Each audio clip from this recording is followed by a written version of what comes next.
আজকে যারা আন্দোলনে শুরুতে ছিল, কোটা বিরোধী আন্দোলনে, বৈষম্য বিরোধী আন্দোলনে, তারা কিন্তু আজকে অকপটে স্বীকার করছে যে আমরা তো এটা চাইনি। হ্যাঁ, আমরা হয়তো শেখ হাসিনার পতন চেয়েছিলাম, কিন্তু আমরা তো বাংলাদেশের পতন চাইনি। আমরা তো যখন একজন হিজবুত তাহরীর নেতা উপদেষ্টা যখন ফেসবুকে লিখে যে ৪৭-এ পাওয়া ঘুণে ধরা ফোকলা স্বাধীনতাকে পূর্ণতা দিতে হবে, এখানে তাহলে কিন্তু ৭১ নাই। যদিও বা সে কিছুক্ষণ পরে সেই পোস্ট ডিলিট করেছে, কিন্তু তার মনের অজান্তেই সত্যিটা বেরিয়ে এসছে। হ্যাঁ, তো যখন এই জায়গাটাকে তারা অ্যাড্রেস করতেছে, তো সেখানে আমি মনে করি যে তারা তারা টিকে থাকতে পারবে না। কারণ ৪৭-কে আমরা পায়ে মারিয়ে আমরা ৭১-এর গৌরবময় অবস্থানে এসে আমরা ৩০ লাখ শহীদের রক্তের বিনিময়ে আমরা হিরণ্ময় একটা জয় পেয়েছিলাম। তো আজকে যখন তারা যদি আন্দোলন করার আগে বলতেন যে আমরা যদি জবরদখল করে ক্ষমতা নিতে পারি, তোমরা আমাদের সাথে এসো, তাহলে আমরা ৭১ ভুলিয়ে দেব, আমি বঙ্গবন্ধুকে অপ্রাসঙ্গিক করে দিব, আমি বাংলাদেশের নাম পাল্টে দেব, আমি সংবিধানকে কবর দিব, তাহলে দেখতেন মানুষ তাদের পক্ষে আছে কি নেই। তো তারা তো এখনো কেউ বলছে, এখন তো কেউ আর বলে না তোরা সব রাজুতে আয়, কারণ রাজুতে গেলে আর রাজুও যাবে না রাজুতে। এখন পারলে রাজু ওখান থেকে পালিয়ে যাওয়ার মতো অবস্থা হয়েছে। এই যে পুরো জাতির সাথে প্রতারণা। দেখুন জনাব তুষার, আওয়ামী লীগের বিরুদ্ধে দুর্নীতির বিশাল অভিযোগ উত্থাপন করা হয়, এগুলো কিন্তু কোনোটাই কিন্তু এখনো প্রমাণিত হয়নি। সব অভিযোগ এখনো প্রমাণিত হয়নি। হ্যাঁ, তাহলে যদি অভিযোগে যদি আপনি মূল জায়গায় ধরেন, অভিযোগটাকে যদি মনে করেন যে সত্য, অথবা মানে এটাই যদি শাস্তি দিতে চান, তাহলে যে একটা আমার সন্তান তুল্য একটা ছেলে চট্টগ্রামের সমন্বয়ক রাফি, যে ব্যাংকের অ্যাকাউন্ট নাম্বার সহজে এসছে যে তার অ্যাকাউন্টে ৩২ কোটি টাকা, যে অনার্স ফার্স্ট ইয়ারে পড়ে, তার মানে যার বয়স ২১ বা ২২, অনার্স ফার্স্ট ইয়ারে পড়ে, যার কোনো টিন নাই, টিম যে খুলেছে, ময়মনসিংহ একটা টিম বানিয়েছে, টিম খুলেছে ময়মনসিংহে, করেছে, তার অ্যাকাউন্টে ৩২ কোটি টাকা। তাহলে আওয়ামী লীগ যদি, আমি যদি এই যারা আজকে আওয়ামী লীগকে কথায় কথায় দুর্নীতিবাজ হিসাবে অভিযুক্ত করছে, তাদের কথা যদি ধরেও নেয়, তাহলে ১৫.৫ বছরে যদি আওয়ামী লীগ ১,০০০ কোটি টাকার দুর্নীতি সবাই মিলে করে, তাহলে যারা এই যে একটা অনার্স ফার্স্ট ইয়ারের ছেলে,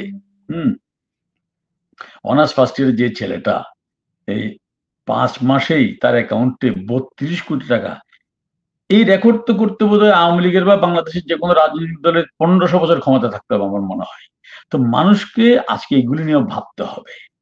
এই যে আমরা আজকে ১,০০০ কোটি টাকার দুর্নীতির অভিযোগ আওয়ামী লীগের বিরুদ্ধে, জনাব তুষার, আওয়ামী লীগের আমলে যে কোনো দুর্নীতি হয়নি সেটা আমি কখনো বলিনি। হয়েছে কম বেশি। সারা পৃথিবীতে যখন একটি সরকার ক্ষমতা থাকে, রাজনৈতিক সরকার, এবং সেটা যখন ডেভেলপিং পজিশনে থাকে, সেখানে কিন্তু কালো অর্থের ছড়াছড়ি হয়। এটা সারা পৃথিবীতে, এটা ইকোনমির একটা সূত্র। আপনি যে কোনো ইকোনমিক্সকে এটা জানতে চাইলে জানতে পারবেন। আমি যদিও ইকোনমিক্সের স্টুডেন্ট না, বাট আমি এটা জেনেছি। এবং সেই যে মানি ফ্লো, এটা বেসিক্যালি অর্থনীতিকে শক্তিশালী করে ইন এ সেন্স। তো এখন সারা পৃথিবীতে এটা হয়েছে কম বেশি।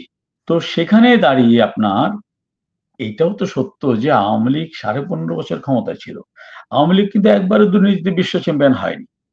আর বিশ্ব চ্যাম্পিয়নের মার্ক যারা করে, তারা কিন্তু শেখ হাসিনা কর্তৃক মনোনীত কেউ না।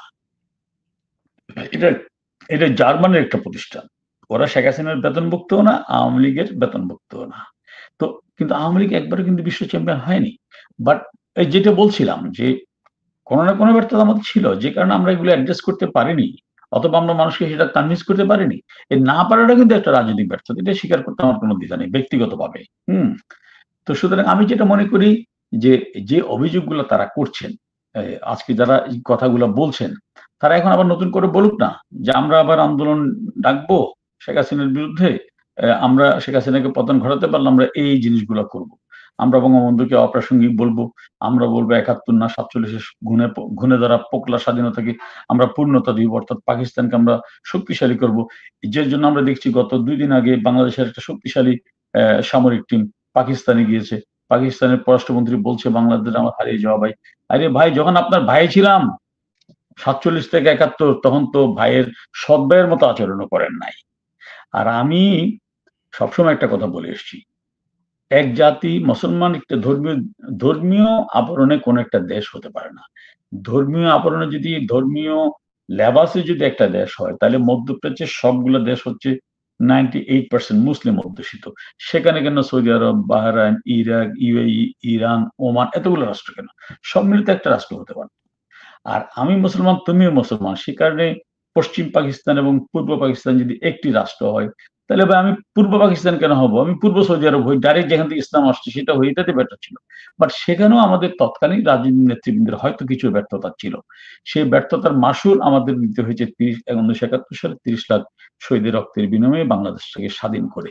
আমি বিশ্বাস করি যে আমরা আবার সেই মুক্তির সুবর্ণ জয়ন্তীতে অবগাহন করব।